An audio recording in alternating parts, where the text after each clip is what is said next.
एक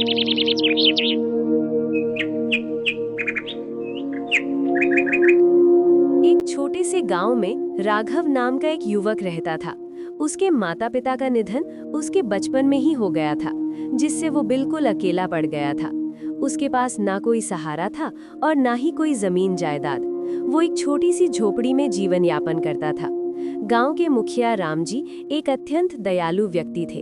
उन्होंने राघव की दयनीय स्थिति पर तरस खाया और उसे अपने यहाँ काम पर रख लिया। रहने के लिए उन्होंने राघव को एक अलग झोपड़ी भी दे दी। समय बीतता गया और राघव बड़ा हो गया था। वो आज भी मुखिया के यहाँ ही काम करता था और मुखिया को उस पर बहुत विश्वास था। एक दिन मुखिया ने राघव से कहा, राघव, अब तुम शादी क्यों नहीं कर लेते? तुम्हारी उम्र हो गई है। जब तुम्हारी पत्नी आएगी तो वो तुम्हारा आधा काम संभाल लेगी, घर संभालेगी और तुम्हारे खाने पीने का भी इंतजाम हो जाएगा। मेरी भी अब उम्र हो चली है, पता नहीं कब भगवान का बुलावा आ जाए। मैं चाहता हूँ कि तुम्हारी शादी मेरे सामने हो जाए ताकि मैं तुम्हारे लिए निश्चिंत हो सकूं। अरे मुखिया जी, ऐसी बातें क्यों करते हैं? आपको मेरी भी उम्र लग जाए, आपके सिवा मेरा और कौन है यहाँ? आपने मेरे लिए बहुत कुछ किया है। बचपन से लेकर आज तक आपने ही मुझे माता पिता दोनों का प्यार दिया है। आपका ये उपकार मैं कभी नहीं चुका सकता। उपकार की बातें छोड़ो राघव, बताओ, शादी करोगे? लड़की मैं ही देखूं या तुमने किसी को पसंद कर रखा है? नहीं मुखिया जी, मेरी नज़र में कोई लड़की नहीं है। आपको जैसा ठीक लगे आप वही कीजिए। मुझे आप पर पूरा भरोसा है। आप मेरे लिए भगवान से कम नहीं हैं। आप जो भी निर्णय लेंगे वो उचित होगा और मेरे भले के लिए ही होगा। अब आप ही मेरे पिता समान हैं। ठीक है भाई, मेरी नज़र में तुम्हारे लिए एक बहुत अच्छी लड़की है। और हाँ, तुम शादी के खर्चे की चिंता बिल्कुल मत करना, वो जिम्मेदारी मेरी हुई। आखिर पिता का दर्जा दिया है तो मेरी बात भी माननी पड़ेगी। जी मालिक, जैसा आपको ठीक है गे। मुखिया जी का एक बेटा भी था, आरव, जो ये सारी बातें सुन रहा था। वो गुस्से से अपने पिताजी के पास जाकर बोला, पिताजी, ये आप क्या कह रहे हैं? आपको क्या जरूरत है राघव की शादी का खर्च उठाने की? ये मत भूलिए कि वो हमारा नौकर है। नौकर से इतना लगाव ठीक नहीं है, ऐसे तो वो सिर पर चढ़ जाएगा। आज आप उसकी शादी के लिए पैसा देंगे तो उसे आदत लग जाएगी। बचपन से आज तक वो हमारे ही पैसों पर पलता आया है और अब आप उसकी शादी भी करवा रहे हैं। क्या आपने उसका ठेका ले रखा है? जबान संभाल के बात करो आरव। वो मेरा नौकर नहीं, मेरे बेटे की तरह है और ये मेरी संपत्ति है। मैं जो चाहूं वो करूंगा। तुम मुझे मत सिखाओ कि मुझे क्या करना चाहिए और क्या नहीं। और ये मत भूलो कि मैं तुम्हारा बाप हूं। पिताजी, आप ठीक नहीं कर रहे हैं। मैं आपका बेटा हूं, वो फुटेचर राघव नहीं। आप मेरी तुलना उसके साथ कर रहे हैं। मेरे सामने उसकी क्या औकात है? आप उसकी भोली शक्ल पर मत जाइए। सारे गरीब लोग ऐसे ही होते हैं। एक दिन आपको पता चल जाएगा कि अपना कौन है और पराया कौन। अपने और पराये की बात तो तुम करो ही मत। मुझे अच्छे से पता है कौन अपना है और कौन पराया। पहले जब मैं बहुत बीमार था तब कहाँ गया था तुम्हारा अपनापन? तब राघव ने मेरी कितनी सेवा की, दिन रात मेरी सेवा में लगा रहा। आज मैं जिंदा हूं तो सिर्फ उसकी वजह से। तुमने तो मेरी एक बार भी खबर नहीं ली। तुम अपने नशे में धुत पड़े रहते थे। क्या मैं झूठ बोल रहा हूं? बोलो। और यहाँ आकर मुझे अपने पराये का भाषण दे रहे हो? चले जाओ यहाँ से। लगता है उसने आप पर कोई जादू टोना कर दिया है, इसीलिए आप अपने बेटे से ज्यादा उस 2 कौड़ी के नौकर की तरफदारी कर रहे हो। और आपकी उम्र भी तो हो चली है। आपकी उम्र में आदमी शटिया जाता है। अब ये काम करो, सारा हिसाब किताब मुझे दे दो, नहीं तो आप इसी तरह से सब पैसे लुटा दोगे और मेरे पास कुछ भी नहीं बचेगा। जब तक मैं जिंदा हूं तब तक तुम्हारे हाथ कुछ नहीं आने वाला। तुम्हारे हाथ में हिसाब किताब देकर मुझे अपना नाम खराब नहीं करना है। मैंने पैसे बहुत मेहनत से कमाए हैं। समाज में मेरी बहुत इज्जत है और तुम मेरी इज्जत मिट्टी में मिलाना चाहते हो। अगर तुम्हें हिसाब किताब चाहिए तो उस लायक बनकर आओ, फिर बात करेंगे। काश तुम्हारी जगह भगवान मुझे राघव जैसा बेटा दिया होता। आरव गुस्से से वहां से चला जाता है। इस फटीचर राघव का कुछ करना पड़ेगा। ये 2 टक्के का नौकर मेरी जगह लेने की कोशिश कर रहा है। उसकी तो छोड़ो, जब अपना ही सिक्का खोटा निकले तो भला क्या करें? मेरा बाप होकर मेरी जगह उस मनहूस की तरफदारी कर रहा है। ये अपमान मैं कभी नहीं भूलूंगा। वक्त आने पर दोनों को सबक सिखाऊंगा।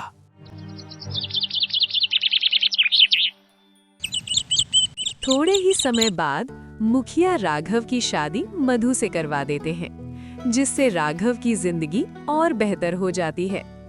सचमुच मधु, तुम्हारे आने से मेरी जिंदगी पूरी तरह से बदल गई है। अब तक मैं अपने सारे काम खुद ही किया करता था, खाना पकाना, कपड़े धोना, अब सब तुम संभाल लेती हो। और तुम्हारे आने की वजह से मेरा अकेलापन भी दूर हो गया है। माता पिता तो बचपन में ही गुजर गए और फिर मालिक ने ही मुझे सहारा दिया।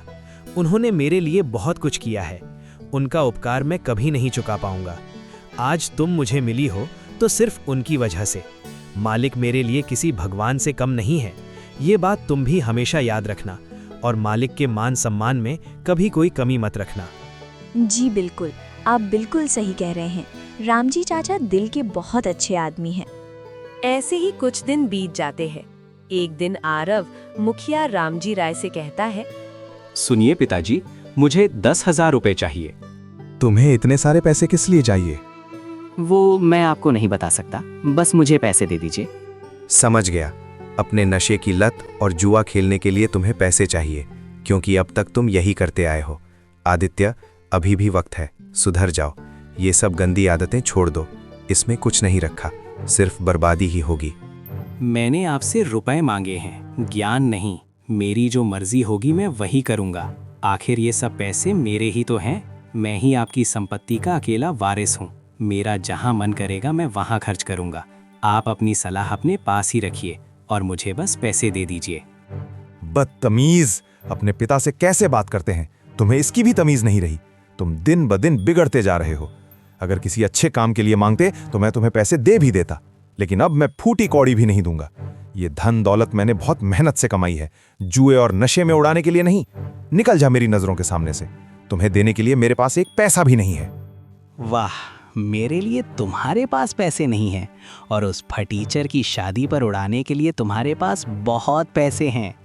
ये आप बिल्कुल भी ठीक नहीं कर रहे। एक बार और सोच लीजिए, नहीं तो अच्छा नहीं होगा। बदतमीज, अपने बाप को धमकी देता है। और कौन से पैसे? तुमने आज तक कभी फूटी कौड़ी नहीं कमाई।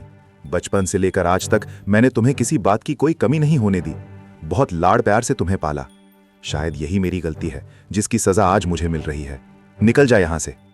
आरव गुस्से से चला जाता है। राघव मुखिया जी को परेशान देखकर पूछता है, क्या हुआ मालिक, आप बहुत परेशान लग रहे हो? क्या बताऊं, आरव ने मुझे बहुत परेशान कर रखा है। दिन ब दिन वो बिगड़ता जा रहा है। मुझे उसकी बहुत चिंता हो रही है। वो सही और गलत का फर्क भूल गया है। पता नहीं इस लड़के का क्या होगा। मालिक, आप ज्यादा परेशान ना हो, सब ठीक हो जाएगा। आप छोटे मालिक से प्यार से बात करके उन्हें समझा दीजिए, वो समझ जाएंगे। वो दिल के बुरे नहीं हैं। नहीं राघव बेटे, तुम नहीं जानते। अब बात हाथ से निकल चुकी है। वो बातों से मानने वाला नहीं है।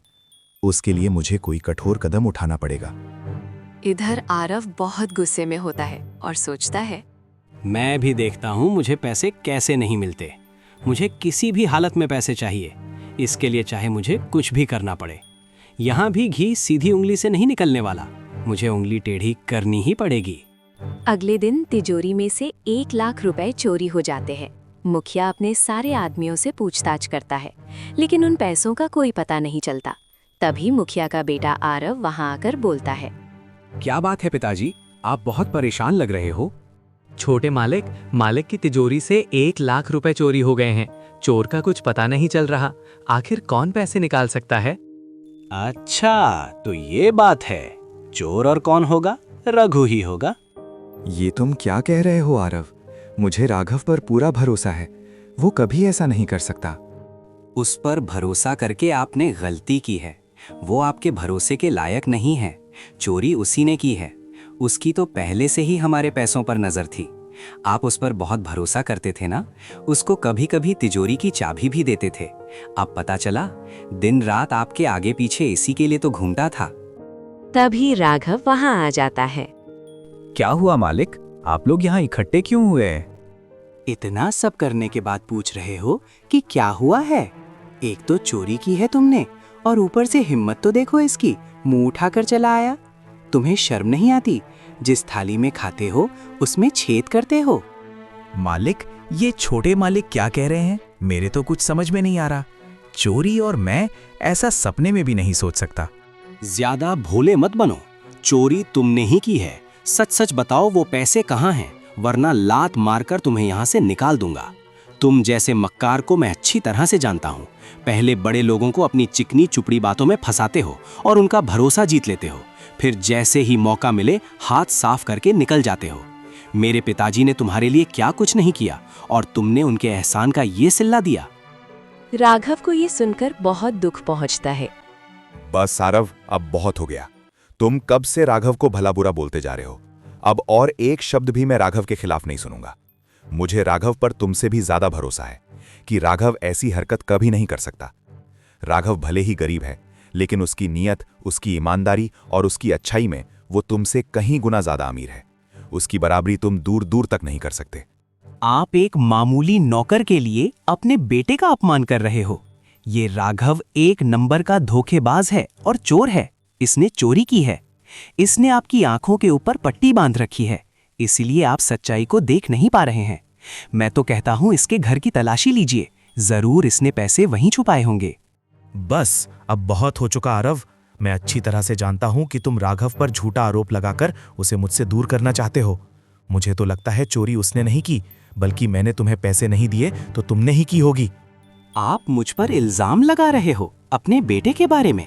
आप ऐसा सोच भी कैसे सकते हो? आपको इस नौकर पर भरोसा है और अपने बेटे पर नहीं। नहीं है, मैं सबके सामने कहता हूं, मुझे तुम पर बिल्कुल भी भरोसा नहीं है। अच्छा ठीक है, आपको मुझ पर भरोसा नहीं है तो आप बेशक मेरे कमरे की तलाशी लीजिए, लेकिन मेरी एक शर्त है। मेरे कमरे की तलाशी के बाद आपको राघव के घर की भी तलाशी लेनी होगी, तभी दूध का दूध और पानी का पानी हो जाएगा। सबसे पहले आरव के कमरे की तलाशी की जाती है, लेकिन वहां पर पैसे नहीं मिलते हैं।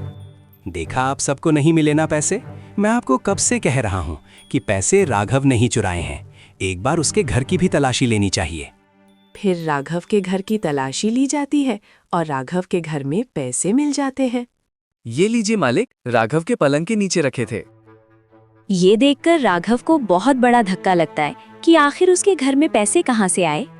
देखा पिताजी, आपसे मैं कब से कह रहा था कि पैसे राघव ने लिए हैं, लेकिन आपने मुझ पर भरोसा नहीं किया। अब पता चला अपना कौन है और पराया कौन। मुखिया रामजी राव को भी बहुत बड़ा धक्का लगता है। वो कुछ भी नहीं बोलते हैं, बस चुपचाप खड़े रहते हैं। बोलिए ना, अब आप चुप क्यों खड़े हो? नहीं मालिक, ये सच नहीं है। मैं नहीं जानता मेरे घर पर पैसे कैसे आए, लेकिन मैं ऐसा काम कभी नहीं कर सकता। मैं चोरी कभी नहीं कर सकता। मालिक, मेरा भरोसा कीजिए। चुप कर धोखेबाज। आज तुम्हारी वजह से पिताजी को कितनी ठेस पहुंची है। वो तुम पर कितना भरोसा करते थे। मुझसे भी ज्यादा तुम पर भरोसा था। तुमने उनके साथ विश्वासघात किया है। तुमने आज पिताजी का दिल तोड़ दिया है। सबूत सबके सामने है कि चोरी तुमने ही की है। अब और कहने को बचा ही क्या है? पिताजी, मैं तो कहता हूँ इस धोखेबाज को पुलिस के हवाले कर देते हैं। नहीं मालिक, मैंने चोरी नहीं की है। आप तो मेरे लिए भगवान समान हैं। मैं आपके घर में चोरी नहीं कर सकता। पिताजी, ऐसे लोगों को छोड़ना नहीं चाहिए। मैं अभी पुलिस को बुलाता हूँ। नहीं, तुम पुलिस को नहीं बुलाओगे, और चलो यहां से। लेकिन पिताजी, आप इसे ऐसे कैसे छोड़ सकते हो? इसको सजा तो मिलनी चाहिए। मैंने कहा ना, तुम नहीं बुलाओगे पुलिस। मुझे कोई शिकायत दर्ज नहीं करवानी, और चलो यहां से। मुखिया जी वहां से चले जाते हैं। मधु, ये क्या हो गया? आज मैंने अपने भगवान समान मालिक का दिल दुखाया है। उन्हें कितना बुरा लग रहा होगा। वो तो अंदर से पूरे टूट चुके होंगे। लेकिन आपकी तो कोई गलती नहीं है, और ये पैसे हमारे घर पर कब आए, किसने रखे, ये जरूर किसी का षड्यंत्र है आपको फंसाने के लिए। वो तो मैं नहीं जानता मधु। मुझे इस वक्त मेरे मालिक की चिंता हो रही है। न जाने वो मेरे बारे में क्या क्या सोच रहे होंगे। मुझे कैसे भी उनसे बात करनी ही होगी। मेरी बात सुनिए, अभी आपका वहां जाना ठीक नहीं होगा। आपने देखा नहीं, आपकी बात किसी ने नहीं सुनी। कोई भी आप पर भरोसा करने के लिए तैयार नहीं है। यहाँ तक कि रामजी चाचा ने भी आप पर भरोसा नहीं किया। वो बिना कुछ बोले ही चले गए। मालिक की इसमें कोई गलती नहीं है। उनका दिल टूट चुका है। भले ही मैंने चोरी नहीं की है, लेकिन सबके सामने वो पैसे मिले हैं और ये साबित हुआ है कि मैं ही चोर हूं। मुझे कुछ समझ नहीं आ रहा, मैं अपनी बेगुनाही कैसे साबित करूं।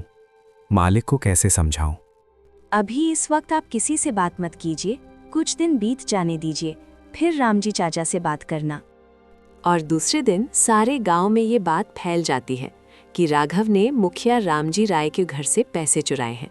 सारे गांव वाले राघव को देखकर बातें बनाने लगते हैं। राघव को लोगों की बातें सुनकर बहुत बुरा लगता है। राघव मुखिया जी की एक झलक देखने के लिए घंटों तक उसके घर के बाहर खड़ा रहता है, क्योंकि उस दिन से मुखिया जी ने घर से निकलना भी बंद कर दिया था। कुछ दिन ऐसे ही बीत जाते हैं। सुनिए जी, घर का राशन खत्म होने को आया है, आटा बस 2 दिन का ही बचा है। आप अपने मालिक के भरोसे और कितने दिन बैठेंगे? मुझे नहीं लगता कि अब वो आपको काम पर बुलाएंगे। आप कुछ और काम देख लीजिए, नहीं तो हमारे घर का गुजारा कैसे होगा? हमें भूखे रहने की नौबत आ जाएगी। तुमने मुझे पहले क्यों नहीं बताया कि घर का राशन खत्म हो गया है? अब बता रही हो। कैसे बताती? आप दिन रात सोच में डूबे रहते हो, न ठीक से खाते हो न सोते हो। मेरी मानिए, आप उस बात को भूल जाइए और आगे बढ़िए। मैं अभी गांव में काम देख कर आता हूँ, शायद किसी के पास कोई काम मिल जाए। फिर राघव गांव में निकल पड़ता है और एक दुकानदार से पूछता है, राम राम भैया, मैं काम की तलाश में हूँ। मुझे काम की बहुत ज़रूरत है। घर की हालत बहुत ख़राब है। क्या आपके यहाँ कोई काम मिल सकता है? आपकी बड़ी मेहरबानी होगी। तू वही चोर रघु है ना, जिसने मुखिया के यहाँ चोरी की थी? मेरे पास तेरे लिए कोई काम नहीं। क्या पता कल को तू मेरी दुकान से कुछ चुरा ले। निकल यहाँ से। राघव को ये सुनकर बहुत दुख पहुंचता है। वो वहां से चला जाता है। फिर एक दिन सेठ लाला ठाकुर के पास जाकर काम के लिए पूछता है और सेठ मान जाता है। ठीक है भाई, तुम कल से काम पर आ जाना। वैसे भी बहुत काम पड़ा है, मुझे 3-4 लोगों की जरूरत है। आपका बहुत बहुत धन्यवाद सेठ जी, मैं कल से आ जाऊंगा। तभी वहां पर सेठ की पत्नी अंजनी आ जाती है। ये आप क्या कर रहे हैं? कोई जरूरत नहीं है इसको काम पर रखने की। आपको पता नहीं है इसने क्या किया है? भलाई का जमाना नहीं है। आप इसको काम देकर भलाई करने जाओगे और कल को ये आपका घर साफ कर देगा। आजकल के लोगों का कोई भरोसा नहीं है। मुखिया जी की यही गलती थी, उन्होंने इस पर भरोसा कर काम पर रखा था। यहाँ तक कि बचपन से इसे पाला, इसकी शादी भी करवाई, फिर भी इसने उनके साथ बेईमानी की। अगर अब भी आपने इसे काम पर रखा तो मुझसे बुरा कोई नहीं होगा। ठीक है भाग्यवान, नहीं रखूंगा। राघव तुम जाओ भाई, तुम्हारी वजह से मैं मेरे घर में झगड़ा नहीं चाहता। मैं तुम्हें काम पे नहीं रख सकता, तुम कहीं और जाके काम देख लो। राघव निराश होकर वहां से चला जाता है। इधर राघव की पत्नी मधु को भी गांव की औरतें ताना मारती हैं। अरे देखो, ये उस राघव की पत्नी है ना? मैंने तो सुना है दोनों पति पत्नी की मिली भगत है, जो मुखिया जी जैसे अच्छे आदमी को फंसा के रखा था इन दोनों ने। लेकिन सच्चाई ज्यादा दिन तक नहीं छुपती। इन दोनों को रंगे हाथ पकड़ा है। इनके घर पर नगद रुपए मिले हैं। मधु को उनकी बातें सुनकर बहुत बुरा लगता है। वो घर चली जाती है। घर पर राघव को देख मधु पूछती है, क्या हुआ जी? आप तो काम देखने गए थे ना, मिला क्या? नहीं मधु, देखने गया था, लेकिन वहां पर काम नहीं था। कल फिर जाकर देखता हूँ। और तुम तो सब्जी लेने गई थी, लेकिन सब्जी तो कहीं दिख नहीं रही है। क्या हुआ, सब्जी नहीं लाई? सब सब्जी के दाम कितने बढ़ गए हैं। दाम सुनकर ही मैं वापस आ गई। मैंने सोचा दाल चावल ही बना देती हूँ, वैसे भी हमारे पास ज़्यादा पैसे नहीं बचे हैं। और फिर दोनों चुप बैठ जाते हैं। मधु और राघव लोगों के ताने की बात एक दूसरे से छुपाते हैं। फिर एक दिन राघव के घर एक आदमी आता है और बोलता है, राघव, सेठ लाला ठाकुर ने तुम्हें आज से ही काम पर बुलाया है, चलो जल्दी से। क्या सच में? भगवान तेरा लाख लाख शुक्र है, मुझे काम तो मिल गया। मधु, मैं निकलता हूँ। ठीक है, आप जाइए। जैसे ही समय मिले खाने के लिए आ जाना। राघव सेठ लाला के पास काम करने निकल पड़ता है और दिन भर मजदूरी करने के बाद सेठ लाला उसी दिन उसे 1 दिन की अच्छी मजदूरी के पैसे भी दे देते हैं। ये लो भाई राघव, तुम्हारी आज की मजदूरी। कल से वक्त पर आया करना। बहुत बहुत धन्यवाद सेठ जी। आपको नहीं पता मेरे घर की हालत बहुत खराब थी। अगर आज आप काम ना देते तो मुझे भूखे रहने की नौबत आ जाती। अभी मैं चलता हूँ सेठ जी, कल समय पर आ जाऊंगा। राघव खुशी से अपने घर की ओर चला जाता है। इधर सेठ लाला ठाकुर मुखिया से मिलने जाता है। मुखिया जी, मैंने आपका काम कर दिया है। जैसा आपने बोला था उसे काम पर भी रख लिया है और पैसे भी दिए हैं। आप मेरे बहुत अच्छे मित्र हो, इसीलिए मैंने आपकी बात मानी। आपने कहा इसीलिए मेरी पत्नी मानी, नहीं तो मेरी पत्नी को मनाना मुश्किल था। धन्यवाद दोस्त, तुम्हारा ये एहसान कभी नहीं भूलूंगा। एक दिन आरव एक आदमी से बात करता है। अच्छा, तो ये बात है। उस सेठ के यहाँ राघव को काम मिल गया। तुम एक काम करो, जैसे हमने पिताजी के कमरे से पैसे चुराए थे और राघव के कमरे में रखे थे, वैसे ही उस सेठ के यहाँ सेठानी का हार चुरा लो और मौका मिलते ही राघव के घर पे जाकर रख दो। मैं भी देखता हूँ वो सेठ राघव को कैसे काम पे रखता है। उस रघु को मैं भूखे तड़प तड़प कर मरते हुए देखना चाहता हूँ। उसे पाई पाई के लिए मोहताज ना बनाया तो मेरा भी नाम आरव नहीं। ये सारी बातें मुखिया सुन लेते हैं। उन्हें बहुत बड़ा धक्का लगता है और राघव के लिए उनका दिल और भी तड़प उठता है। गुस्से में वे आरव के कमरे में जाकर बोलते हैं, अच्छा, तो ये बात है, तुम इतना गिर जाओगे ये मैंने कभी नहीं सोचा था।